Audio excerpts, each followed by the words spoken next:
واتقوا الله الذي تساءلون به والأرحام إن الله كان عليكم رقيبا. يا أيها الذين آمنوا اتقوا الله وقولوا قولا سديدا يصلح لكم أعمالكم ويغفر لكم ذنوبكم ومن يطع الله ورسوله فقد فاز فوزا عظيما.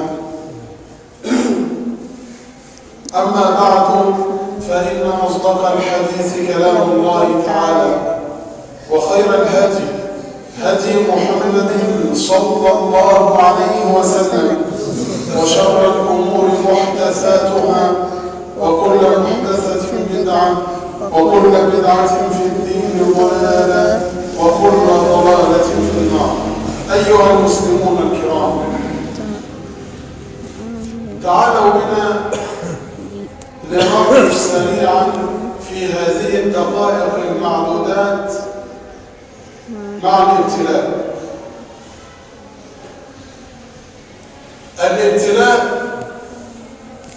هو المحنة، الابتلاء هو المصيبة، الابتلاء هو الخير، الابتلاء هو الشر. والابتلاء سنة جارية وسنة باقية. رب اشرح لي صدري ويسر لي أمري واحلل عقدة من لساني يفقه قولي. ربنا افتح بيننا وبين قومنا بالحق وأنت خير الفاتحين. سبحانك لا علم لنا إلا ما علمتنا إنك أنت العليم الحكيم. عباد الله، الابتلاء سنة جارية، سنة من سنن الله في كونه، وسنة من سنن الأنبياء. وهذه السنة تتناقل وتتوارث ما دامت الدنيا قائمة. السنة، هذه السنة منذ خلق الله آدم عليه الصلاة والسلام إلى أن يرث الله الأرض ومن عليها، تتنقل من عبد إلى عبد، ومن امرأة إلى امرأة، ومن صبي إلى صبي، ومن طفل إلى طفل، ومن مسلم ولغير المسلم. قد تتعجب، طب المسلم هيبتلى، أما غير المسلم لماذا يبتلى؟ وهل إذا ابتلي غير المسلم يأخذ الأجر؟ عباد الله، منذ أيام قليلة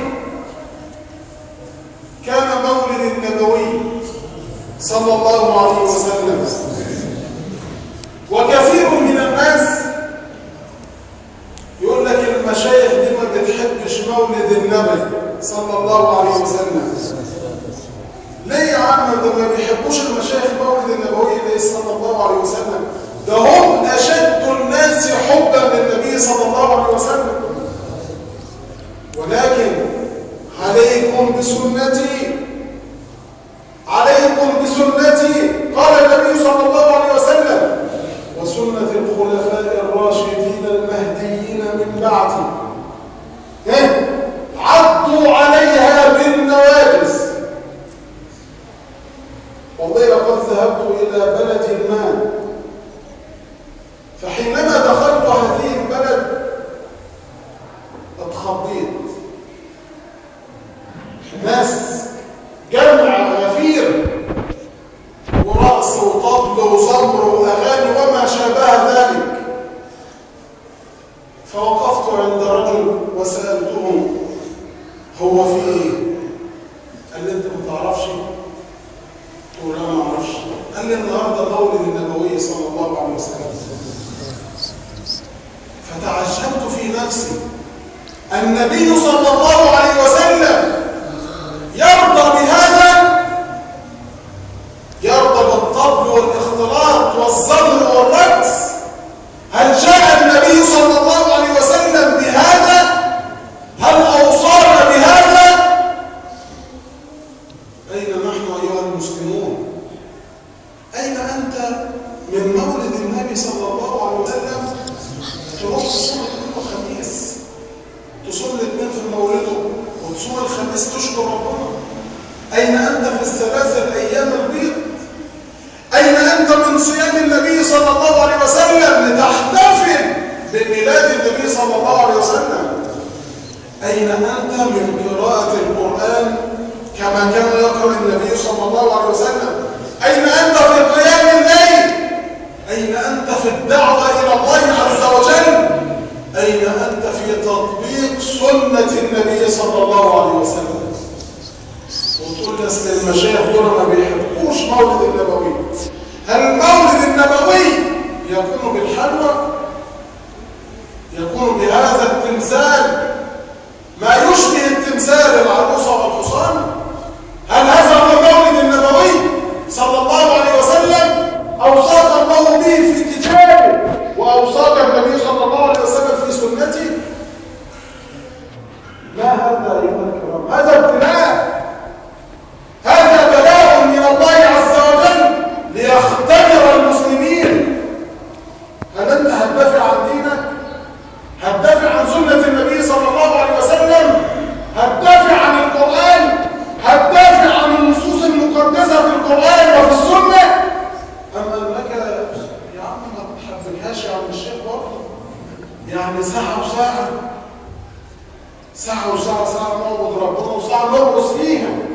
وإذا قبضت على هذه الساعة ماذا ستقول لربك غدا؟ مش دول مسلمين يا عباد الله؟ اللي بيعملوا الحاجات دي مسلمين ولا غير مسلمين؟ مسلمين، ونظن فيهم ذلك، ونظن أنهم فيهم خيرا كثيرا ربما يكون أفضل مني عند الله، ولكن عنده خطأ. يبقى لازم نأخذ على أيدي بعضنا البعض ويقوي بعضنا البعض. لماذا؟ لتطبق سنة النبي صلى الله عليه وسلم.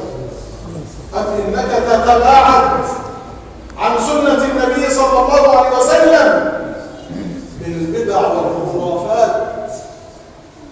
هذه بدع وخرافات. وهنا للمسلمين للأسف الشديد من احتفل برأس السنة. هل هذا عيدك؟ هل هذا عيدك أخي الكريم؟ ومنهم من يذهب إلى هنالك ويمشي مع هؤلاء ليحتفل ويقابلك ويقول لك كل سنة وأنت طيب. كل سنة وأنت طيب إيه؟ أنت بتقول لي كل سنة وأنت طيب إيه؟ عشان رأس السنة.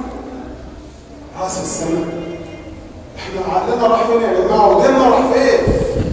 لماذا لم تتمسك بدينك؟ هل ترى هؤلاء يأتون إليك ليحتفلوا بأعيادك وإن هم احتفلوا أنت لا تحتفل؟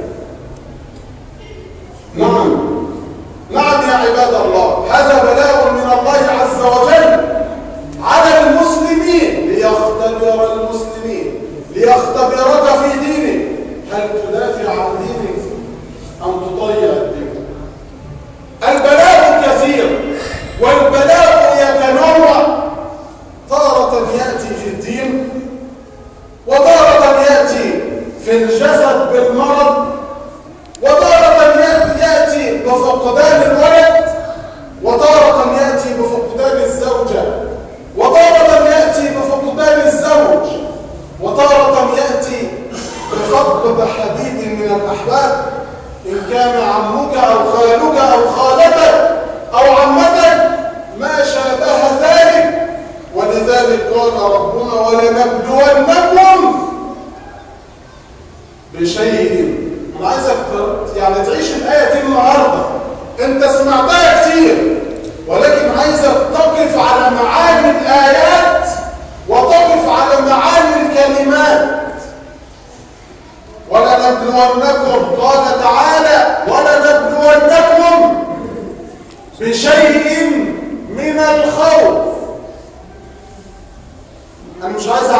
ما تجيب شيء منه.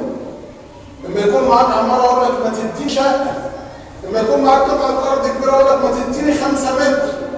بشيء من الخوف يا الله، ومن للتبعيض، ما قالكش ولا نبلونكم بشيء او ولا نبلونكم بالخوف، لا، ده قال لك الاول بشيء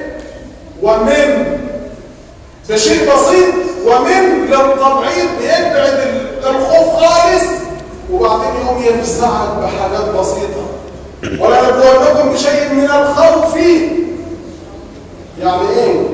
يعني الراجل اللي قاعد في بيته وخايف على بيته لا يتسرق، او خايف على بنته يوديها المدرسه، او خايف على ربيته يسيبها في الشارع، او سايب الارض وخايف عليها، او سايب البهايم وخايف عليها. لماذا تغيرت الناس؟ لماذا تغيرت الناس عباد الله؟ هل تحولنا الى وحوش؟ هل تحولنا الى غابه ياكل الكبير الصغير؟ والله يا جماعه السرقه عادت منتشره عيني والله، واعرف ورأيت وسمعت. خلاص اللي معاه موبايل النهارده غالي يعرف انا لله وانا اليه راجعون، بيربطوا بحد. ليه هيتسرق؟ خلاص في ناس تخصصها الموبايلات، وفي ناس تخصصها تكسر العربيه وتسرق من العربيه، وفي ناس تخصصها انها تسرق العربيات، وفي ناس تخصصها تسرق البهايم، وناس تخصصها تسرق البيوت. هو في ايه؟ في ايه يا جماعه؟ ولنبلونكم بشيء من الخوف، اعلم ايها الخائف انك مبتلى، وستؤجر على هذا الخوف اذا صبرت. ولنبلونكم بشيء من الخوف والجوع. ايها الفقير، ايها المسكين، يا من لا تجد مالا تأكل به او تلبس منه او تسكن به، اعلم انك مبتلى بنص الايه. ولنبلونكم بشيء من الخوف والجوع ونقص من الثمرات.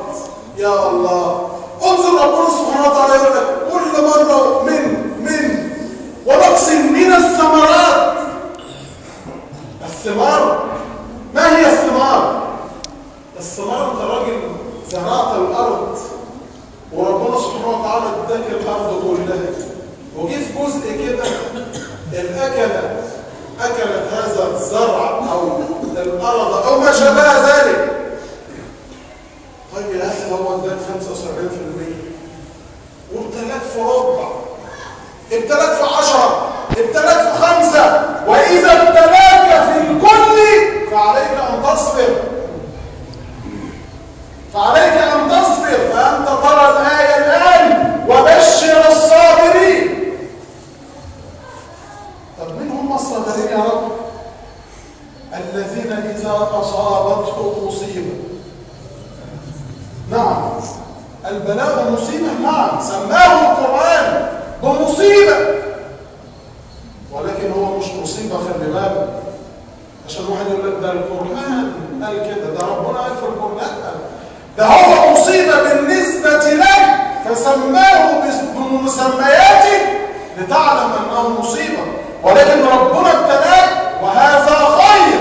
ونبلوكم بالشر والخير فتنه، ده خير لك عظيم لتأخذ الحسنات وتصعد الدرجات، ولكنك لا تعلم. أنت علمك قصير، أنت لا تطلع على الغيب، فالله عز وجل يعلم أنك ستصبر، ويعلم أن العبد الآخر أنه لا يصبر. ولنبلونكم بشيء من الخوف والجوع ونقص من الثمرات والأنفس. يا الله، والأنفس وهو العطف. راجل عنده ولد يحبوه حبا جما،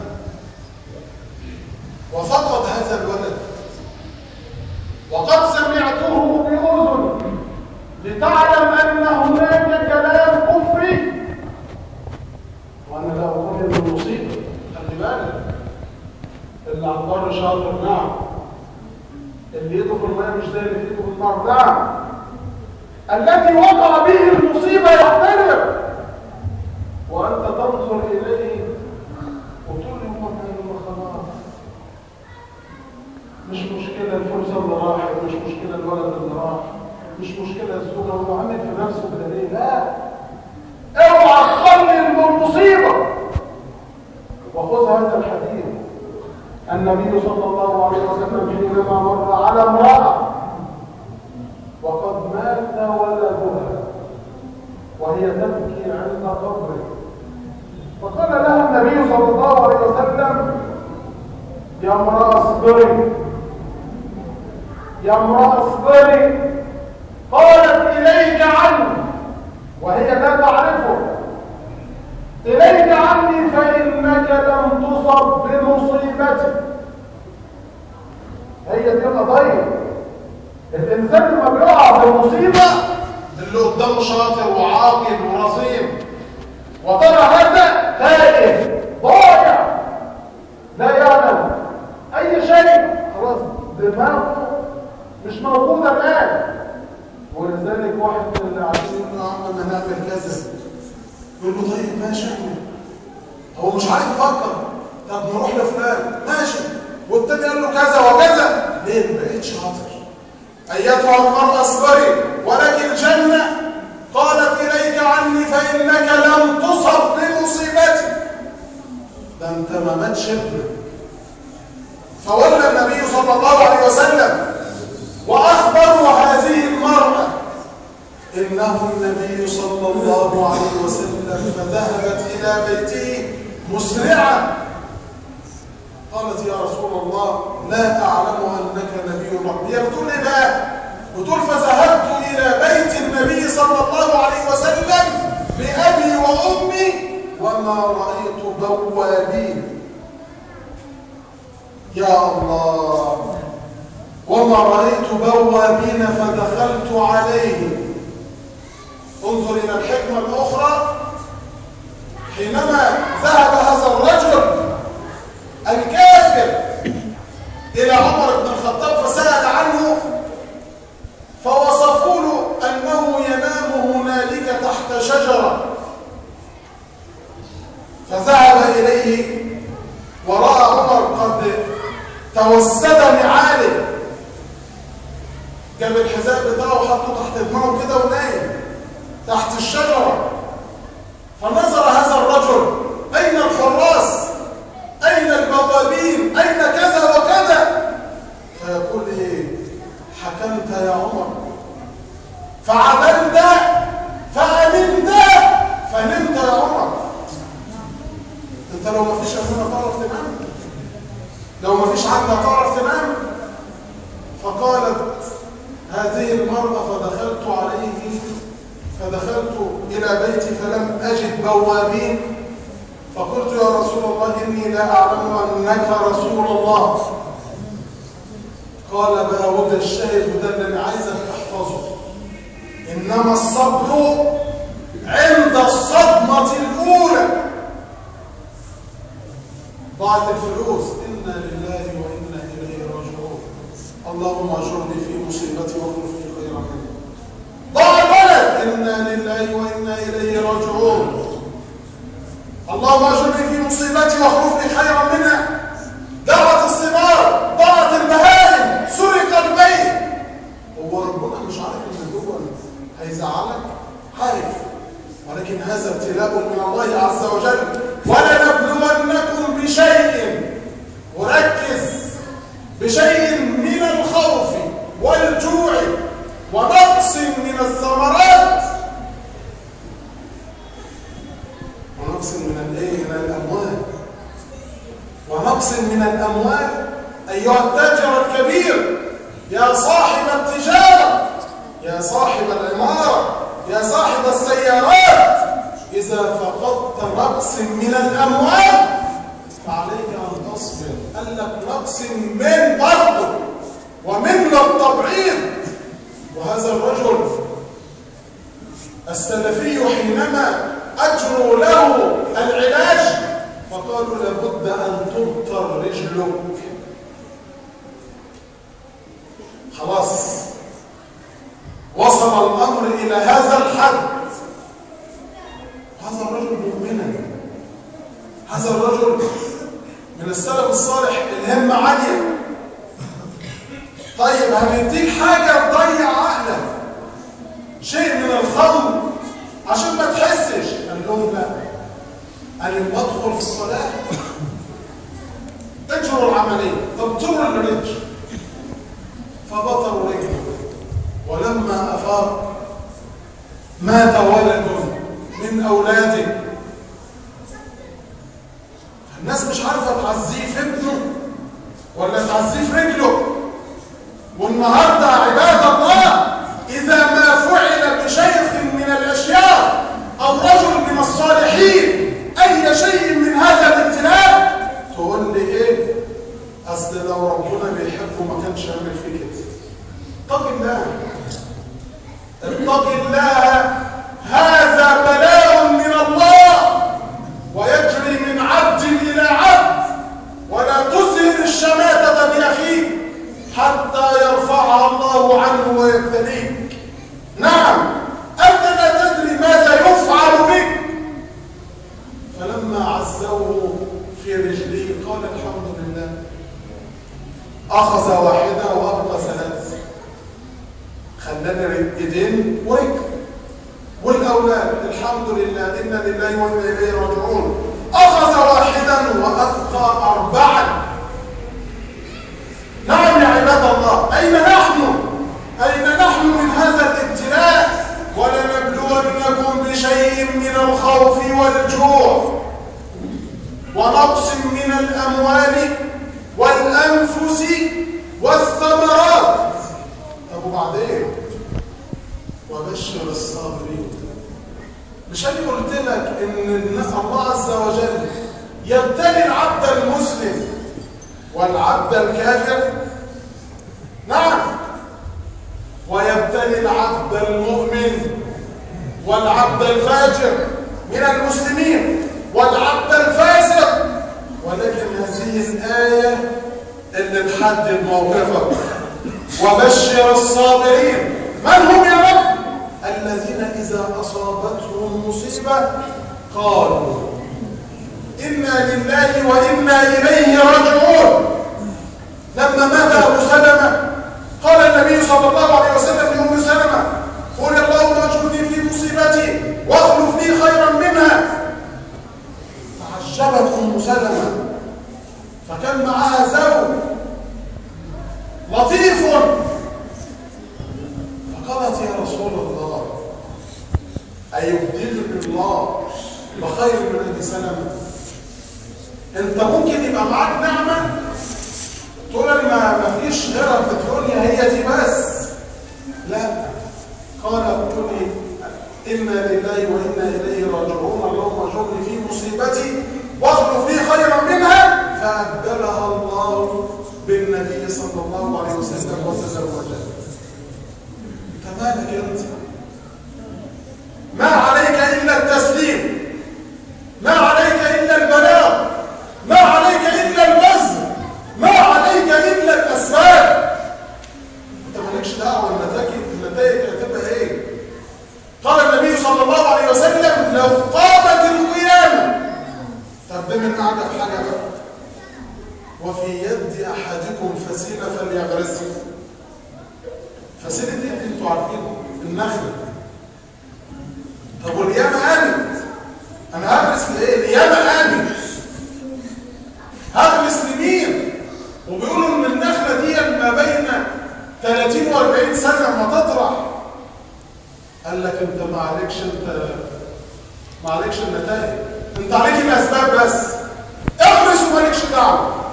طب ما أنت بتزرع الأرض، أنت تعرف تطلع إيه ولا تحصد إيه ولا أنت لا تعلم، أنت تأخذ بالأسباب. وبشر الصابرين الذين إذا أصابتهم مصيبة. أصابهم شر، أصابهم خير، قالوا إنا لله وإنا إليه راجعون.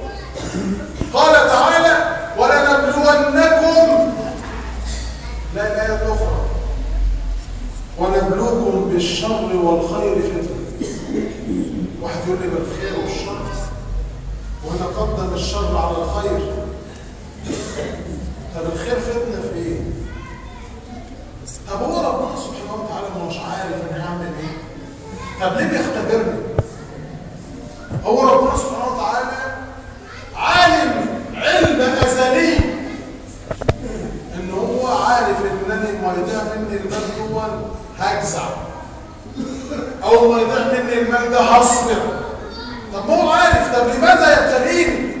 يبتليك لتأخذ الأجر، يبتليك ليمحصك من الذنوب والمعاصي، يبتليك ليختبرك بين الناس. وجت فتنة، معلش نذكر فتنة جت. لما جت فتنة لقيت ناس كتير حلقت دقنها مثلا، يعني ليه؟ هو أضرب نفسه، هو خايف. بس هل هذا جائز؟ طبعا هذا لا يجوز، ولكن انت عرفت في نظرك وفي عقلك ان الراجل ده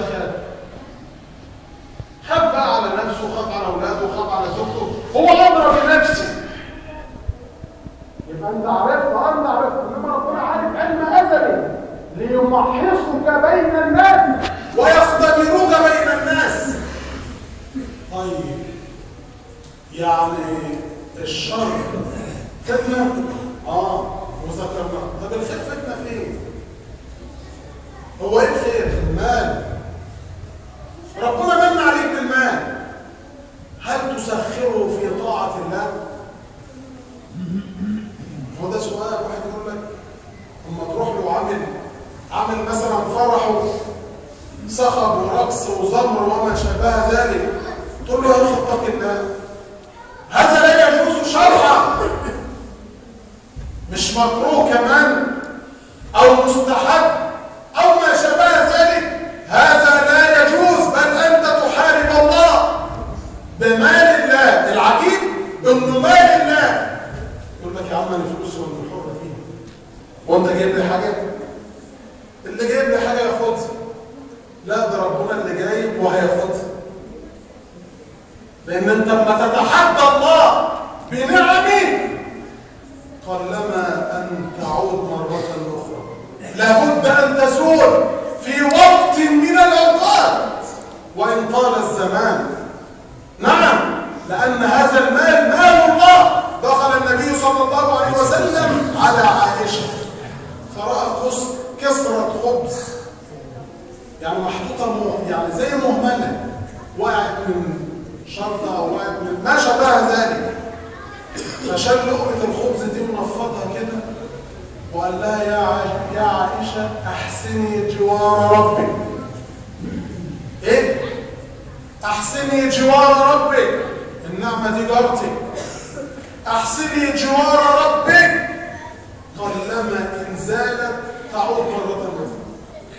والدليل ايه؟ يقول لك والله إن كان عندي فرصه بس راحت من ايدي، كان معايا القرش وكان قدامي حته الارض اشتريها، بس للاسف كان معايا القرش قدامي عربيه اشتريها بس راحت، كان معايا القرش قدامي العماره وما شابه ذلك وراحت. فرصه قلما ان تعود مره اخرى. لماذا؟ لانك تحارب الله بمال الله وانت مؤتمن عليه، والمال هو الامر الوحيد اللي في دينك هتسأل عنه مرتين. من اين اكتسبت وفيما انفقت؟ كل حاجه شبابك فيما ابلاه وما شابه ذلك. سؤال واحد: من ربك وما دينك وما النبي الذي بعث فيكم؟ سؤال واحد. انما المال انت كسبته اثنين. الحمد لله يا رب انا كنت بتقي الله، ببيع حاجات حلال وبكسب من حلال وفلوسي كلها حلال الحمد لله. طيب ماشي، فيما انفقت؟ يا رب انا بس كان عندي البنت عايز اتجوزها وقلنا فالعمر هي مش هتفرح تاني بعد كده. يعني ده الجواز بيبقى مرة واحدة. قلنا نعمل في النادي الفلاني أو نجيب الراقصة الفلانية أو المغني الفلاني. يا راجل أنت مؤتمن هتنظر إلى الناس وتترك رب الناس؟ عباد الله، ونبلوكم بالشر والخير فتنة. المال أنا عنده زوجة حسناء وربنا عفو لها، رايح تبص بره لإيه؟ اداله الولد. هل ربيت ولدك على القرآن؟ لا، ده يوديكم مدرسة الموسيقى. ايه؟ اين الولد؟ يقول لك انا مستنيني عليك. عم الشيخ ما تثبتوهاش بقى، انتوا ضيقتوا علينا. انتم خنقتونا بهذا الدين. يا جدع الله يهديك، ده ربنا نزل الدين لفطرتك انت، والفطرة هذا الولد يولد على الفطرة الإسلام. وخلي بالك الولد يقلد تقليدا أعمى. مشغل له الرقص هيقلد، مشغل له الأغاني هيقلد، مشغل له القرآن هيقلد، بتصلي قدامه هيقلد. مش هتقول له صلي، انت مش هتقول له. انت قمت تصلي فرض جدلا انك صليته في البيت او بتصلي السنن، لان طبعا لا يجوز شرعا ان تترك الجماعه. تلاقي الولد بجوارك او البنت، طب ما قلتلوش ده هو ان ابوها نازل جنب امه. فطره يا اخي، انت تلوث الفطره لماذا؟ يقول لك يا عم الشيخ انا عايزه يطلع حاجه. طب ما حاجه بالقران. معظم الدكاتره اللي انا عرفنا تلاقيهم حافظين القران، لان القران ينمي الذاكره. بينمي الذاكره يعني ايه؟ يعني بيصحصح الذاكره، بيجعل لك ذاكره ما تنساش، الذاكره بتاعتك ما تخرفش عند الكبر، لم يصب بالشيخوخه. من حفظ القران آتاه الله النبوة بين جنبيه ولكن لا يوحى إليه. انظر إلى أم موسى، وأوحينا إلى أم موسى أن أرضعيه. هو أوحى إلى أم موسى نزل عليها جبريل عليه السلام؟ لا، إلهام. أرضعيه وألقيه في اليم وما شابه ذلك. عباد الله، حتى لو أطيل عليكم البلاء من الله عز وجل فعليك أن تصبر. وانت كده خلي بالك صابر، شئت ام ابيت. ولكن وبشر الصابرين الذين اذا اصابتهم مصيبه قالوا انا لله وانا اليه راجعون. وكما قلت البلاء متنوع، واشد بلاء يكون في الدين. اشد حاجه ان واحد يجي يقهرك ويقول لك ما تصليش، واحد يقهرك ويقول لك احلق دقنك، واحد يقهرك ويقول لك اطلع من بيتك، واحد يقهرك ويقول لك اطلع من بلدك. اشد البلاء. والنبي صلى الله عليه وسلم ابتلي بانواع البلاء كلها. ابتلي في عرضه انا لله وانا اليه راجعون. ابتلي في عائشه في عرضه. من هو؟ رسول الله صلى الله عليه وسلم. لأن هناك في كل مكان وفي كل زمان وفي كل أوان منافقين، وهناك رؤوس للنفاق. قال عبد الله بن أبي بن سلول حينما جاءت خلف الجيش وتخلفت عائشة، وكان صفوان بن المعطل كان يتفقد الجيش، فجاء بها تقول والله ما كلمني ولا كلمته ولكني استيقظت على استرجاعي. لما تجيش سبها ومشى باختصار لان القصه طويله وهي نايمه، قال صفوان بن المعطل انا لله وانا اليه راجعون، وتقول وكان يعرفني قبل آية الحجاب فاستيقظت وخمرت وجهي حينما لحقوا بالجيش وما شابه ذلك إلى آخره، يكون رأس النفاق ما نجا منها وما نجا منها. والنبي صلى الله عليه وسلم تأثر شهرا كاملا وينقطع الوحي، وتحزن عائشة وتمرض مرضا شديدا، وأبيها الآخر وأمها وزوجها النبي صلى الله عليه وسلم يدخل عليها: يا عائشة، إن كنت أذنبت بذنب فتوبي إلى الله. فتقول هذه الكلمة نزلت علي كالجبال الرواسي: أنت يا رسول الله. فاستأذنت النبي صلى الله عليه وسلم أن تمرض عند أبيها، فأذن لها وقال لها هذه الكلمات، ونزل الوحي باختصار يبلغ عائشة رضي الله تعالى عنها من فوق 7 سماوات سورة براءة إلى يوم القيامة، يتلى القرآن وتقول: والله إني لأحتقر نفسي، إني لأحتقر من هذا ينزل في قرآنا يتلى إلى يوم القيامة وبرأه الله عز وجل. ابتلي النبي صلى الله عليه وسلم في جسد، يدخل إلى صف الكعبة ويصلي أمام نفر من المشركين ويقول: هذا أشقاهم من يأتي بسلة جزور فلان أو آل فلان. حينما يسجد النبي صلى الله عليه وسلم فيلقيه على عاتقه. سلة الجزور أمعاء الذبيحة، الأمعاء النجسة. فقام أشقاهم وجاء بسلة هذا الجزور ووضعه على النبي صلى الله عليه وسلم حينما سجد. هل فعل بك هذا؟ رسول الله صلى الله عليه وسلم المؤيد من السماء، اللي نزلت عليه الرسالة، اللي ربنا سبحانه وتعالى قادر يخسف هؤلاء، قل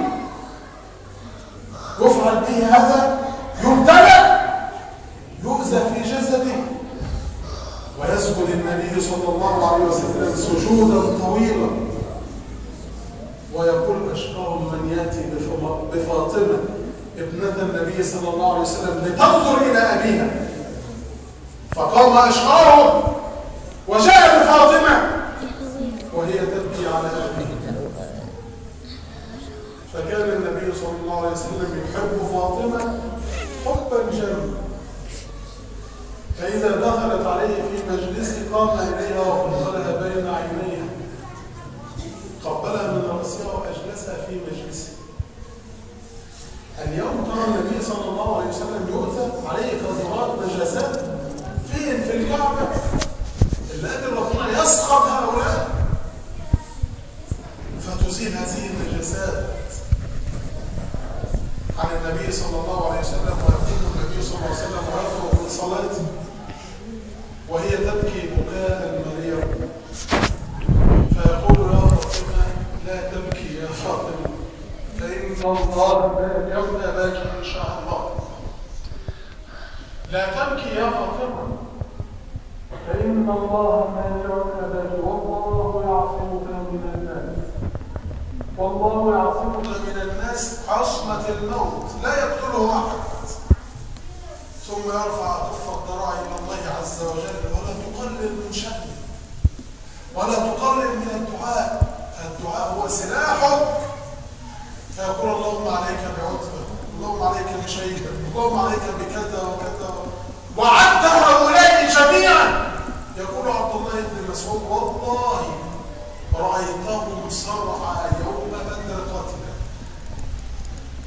ويخاطبهم النبي صلى الله عليه وسلم وهم قتلى: يا عتبة، يا شيبة، يا كذا. عد هؤلاء: هل وجدتم ما وعدكم ربكم حقا؟ لقد رأيت ما وعدني ربي حقا. فتعجب الصحابي: يا رسول الله، هؤلاء صرعى، هؤلاء موتى. والله لهم أسمع مني منك، ده هم سمعين أحسن منك. ابتليت في دينك، ابتليت في عرضك، ابتليت في حياتك، هذا هو النبي صلى الله عليه وسلم. ولو رأى أحد الناس منا هذا الشيخ أو هذا العالم أو هذا الرجل الصالح أيا كان يبتلى، يقول لك يستاهل، ده لو ربنا بيحبه ما كانش عمل قيل كثير يقول لك لو ربنا بيحبه دول ما كانش عمل فيهم كده. أقول قولي هذا أستغفر الله العظيم. استغفر الله العظيم. استغفر الله العظيم.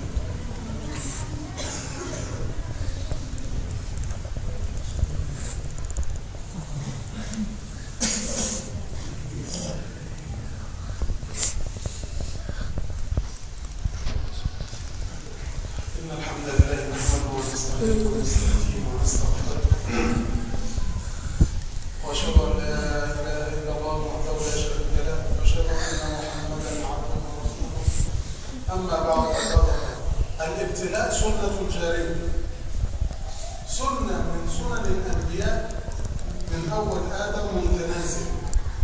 وحينما سئل النبي صلى الله عليه وسلم يا رسول الله من أشد الناس بلاء؟ قال الأنبياء. إيه؟ تقول العصاة، تقول الكفار، تقول المذنبين. هي كده. هو ربنا يبتليني ليه؟ عشان يمحصني من الذنوب والمعاصي، عشان لو عملت حاجه كده ولا كده ما اتكفرتش لسه قبل ما اموت ربنا سبحانه وتعالى بيخفف عني. واناس كثيرين يقولون حينما يمرض هذا الرجل ويموت سرعه يقول لك ده ربنا ما تقتلش روحك. غلط. ده ربنا بيبتلي العبد عايز يكفر الذنوب كلها، مش عايز يدخله النار. الدنيا هينه. يا رسول الله من اشد الناس بلاء؟ قال الانبياء. سؤال غريب. طب النبي اللي مقيد من السماء وجايب الرساله وبيعلمنا الدين وبينشر وبيتأذى في الدعوه، طب ليه اشد الناس بلاء؟ يا رسول الله من اشد الناس بلاء؟ قال الانبياء. قال ثم اين؟ قال ثم الامثل فالامثل ويبتلى المرء. ركز بقى في دي، خلاص هم انبياء مش هنقدر احنا الابتلاء بتاعهم. ويبتلى الرجل على قدر دينه، فإن كان دينه صلبا شدد عليه البلاء حتى يمشي على الأرض ولا خطيئة له. بتقول ايه؟ بص الدخيلة دول يبتلى على قدر دينه. يعني لو راجل متدين قوي وعنده إيمان بالله يتشدد عليه في البلاء؟ ده حديث النبي صلى الله عليه وسلم. يتشدد عليه في البلاء؟ نعم. ده هو عايز يمشيك على الارض وما عليكش خطيئة، ما عليكش ذنب. وبعدين انت زعلان ليه؟ هي ايه الاعمار؟ بين 60 و70. قال النبي صلى الله عليه وسلم اعمار امتي بين 60 و70 وقريب من يتجاوز هذا. ماشي. طب احنا ايه الدنيا دي اصلا؟ وما خلقت الجن والانس الا ليعبدون. يبقى النبي يبتلى؟ نعم. اشد الناس بلاء من الانبياء. الرسول يبتلى، خاتم الانبياء صلى الله عليه وسلم. نعم. انظر اليه في موقف اخر حتى اختم. حينما سجد في صحن الكعبه. خلي بالك الجريمه واحده والمجرمين اوحد في كل مكان وزمان.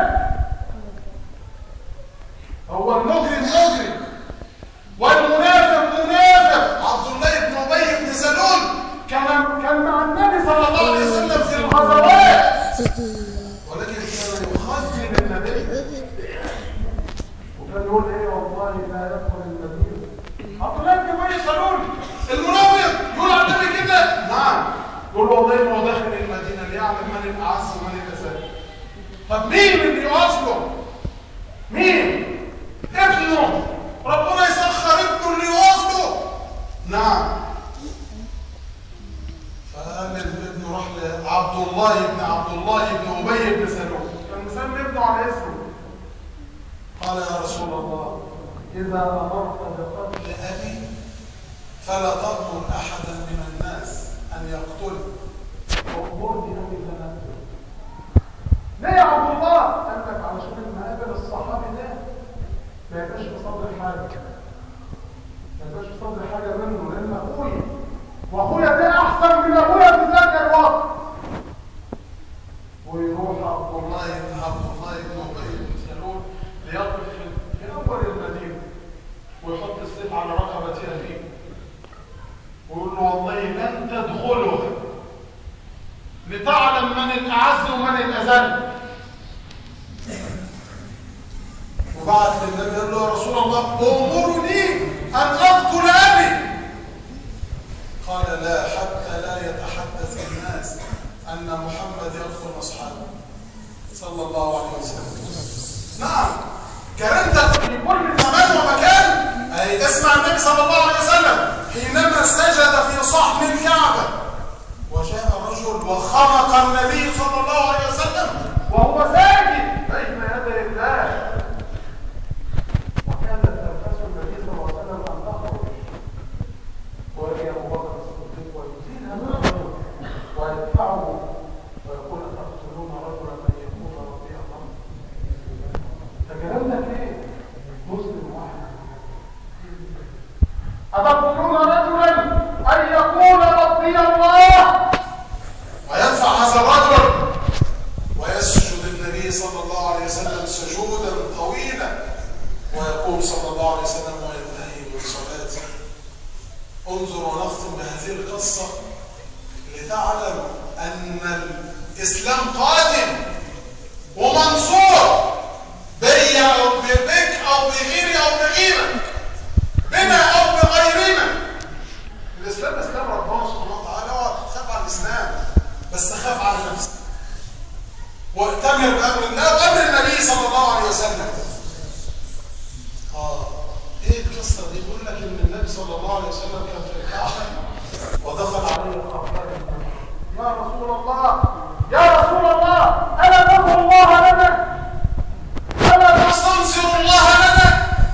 اشتد بهم البلاء واشتد بهم العذاب وحرقوا وعذبوا. وهذا هو بلال بن رباح حينما جرد من ملابسه وسحلوه على رمال مكة، زحفوه وحطوا على صدره حجرا ثقيلا حتى إذا سحلوه كان الرجال في أي مكان من الظهر فيقولون له ارجع عن دينك. فمن المعهود أو من المضبوط إن أنت لما تتعذب خلاص بجاوبهم وخلاص، وربنا عالم بالنوايا وسيأتي الحديث هذا. قال ارجع عن دينك، قال أحد ما قالش طيب، لا ده بيقول كلمة تظلم. انت ما تعرفش يعني ايه أحد. احنا سمعنا القصة دي مرارا وتكرارا ولكن ما نعرفش المغزى من كلمة أحد. يعني بيقول لا إله إلا الله محمد رسول الله، بيغصهم ويعذبوا فيه مرة أخرى حتى جاء أبو بكر الصديق واشتراه. في شدة هذا العذاب خباب يدخل على النبي صلى الله عليه وسلم يا رسول الله ده ربنا بقى تعبنا. ويأتيه عمار بن ياسر حينما عذب ورجع إلى النبي صلى الله عليه وسلم وكفر بمحمد. قال يا عمار ما بك؟ قال كفرت بك يا رسول الله. قال كيف أجد قلبك؟ قال مطمئن بالإيمان يا رسول الله. يا رسول الله ألا تدعو الله لنا؟ ألا تستنصر الله لنا؟ فغضب النبي صلى الله عليه وسلم غضبا شديدا واحمر وجهه، وكان إذا غضب احمر وجهه وكان في وجهه كأنه فرط الرمان. وجلس وقال والله كان في من كان قبلكم في الأمم السابقة يؤتى بالرجل ويحفر له في الأرض ويوضع المنشار في مفرق رأسه فيشق نصفين ويمشط بعشاط من حديد ما بين عظمه ولحمه، وكان هذا لا يصده ذلك عن دينه. ولكنكم قوم تستعجلون. عباد الله، هيا بنا لنصبر على البلاء، إن كان في الدين، إن كان في الجسد، إن كان في الزوجة، إن كان في المال، إن كان في أي شيء عليك بالصبر، وتحرى بالصبر. وبشر الصابرين، وبشر الصابرين، وبشر الصابرين الذين إذا أصابتهم مصيبة قالوا إنا لله وإنا إليه راجعون. اللهم اغفر لنا ذنوبنا وإسرافنا في أمرنا وثبت اللهم أقدامنا وانصرنا على القوم الكافرين. اللهم اغفر لنا الذنوب واصلح لنا العيوب وذلل لنا الصعاب وفرج لنا الكربات. اللهم لا تدع لهذا الجمع ذنبا إلا غفرته. اللهم لا تدع لهذا الجمع ذنبا إلا غفرته ولا مريضا إلا شفيته. اللهم اشفنا واشف مرضى المسلمين. اللهم اشفنا واشف مرضى المسلمين. اللهم صد عنا ديوننا يا رب العالمين. اللهم إنا نسألك رضاك والجنة ونعوذ بك من سخطك والنار. اللهم حرم رقابنا على النار. اللهم حرم أجسامنا على النار. اللهم اجعل بلدنا مصر أمنا أمانا سائر بلاد المسلمين. اللهم انزل علينا الأمن والأمان. اللهم انزل علينا الأمن والأمان. اللهم وحد صفنا. اللهم جمع شملنا. اللهم جمع شملنا. اللهم وحد كلمتنا. اللهم اغفر لنا الذنوب واستر لنا العيوب. آمين آمين يا رب العالمين.